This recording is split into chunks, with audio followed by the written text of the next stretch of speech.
केंद्र सरकारने गूगल आणि ॲपल यांना टिकटॉक ॲप डिलीट करण्याचे निर्देश दिलेत। सुप्रीम कोर्टाने मद्रास उच्च न्यायालयाने ॲपवर आणलेल्या बंदीवरती स्थगिती देण्यास नकार दिल्यानंतर हे पाऊल आता उचलण्यात आलं। टिकटॉक ॲप डिलीट करा। गाजणार तसा पण गाजणार, दम आहे नावात म्हणून चर्चा आहे गावागावात। बाबाई माझी उडते डावी बापनी,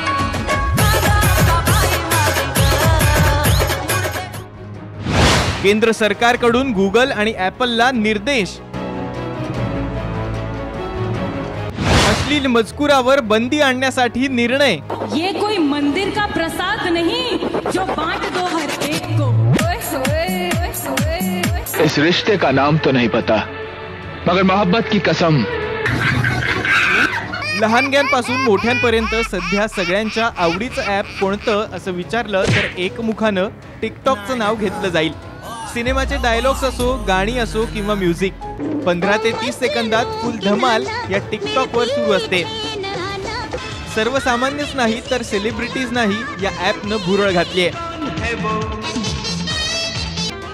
दर दिवशी वाढत जाणाऱ्या फॉलोअर्समुळे तर प्रत्येकालाच आपण सेलिब्रिटी असण्याचा फील येतोय।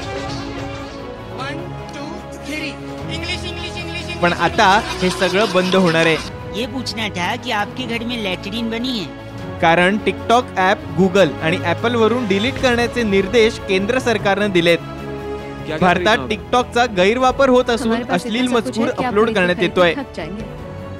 या अश्लील मजकुरावर तात्काळ बंदी आणण्यासाठी हा निर्णय घेण्यात आल्याचं कळतंय। पण केंद्राच्या या निर्णयामुळे तरुणाईमध्ये नाराजी पसरली आहे।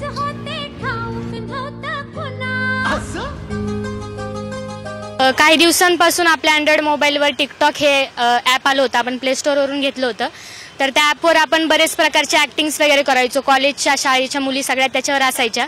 तर त्यांचं बरंच लक्ष विचलित होतं, अश्लीलपणे त्याच्यावर व्हिडिओज वगैरे असायचे। टिकटॉक एक अच्छा एंटरटेनमेंट का है, अगर आप कुछ आप में एबिलिटी है कुछ कर दिखाने की तो आप दिखा सकते हो, उसमें आपकी एक्टिंग स्किल्स भी इम्प्रूव होती है उससे। जो टिकटॉक यूज करते हैं वो दिन भर उसी में बिजी रहते हैं, उनको किसी और चीज का ध्यान ही नहीं रहता। टिकटॉकच्या चाहत्यांसाठी एक चांगली बातमी अशी आहे की ज्यांच्याकडे हे ॲप डाउनलोडेड आहे त्यांना चिंता करायची गरज नाही, कारण त्यांना या ॲपचा वापर करता येणार आहे।